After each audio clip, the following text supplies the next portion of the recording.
Mga ka-disciple, naranasan mo na bang may taong sobrang strikto sa maliliit na bagay, pero sa mas mahalagang bagay ay palpak?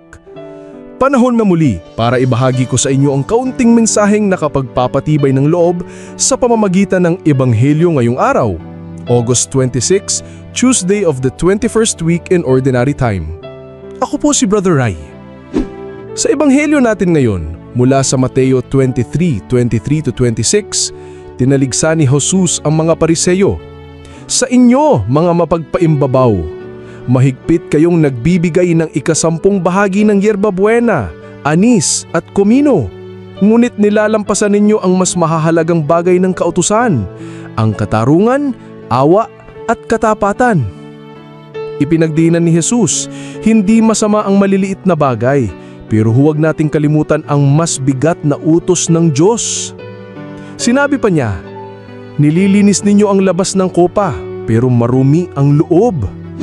Mga ka-disciple, huwag tayong makontento sa panlabas na pagiging mabait, habang sa loob, galit at yabang ang namamayani.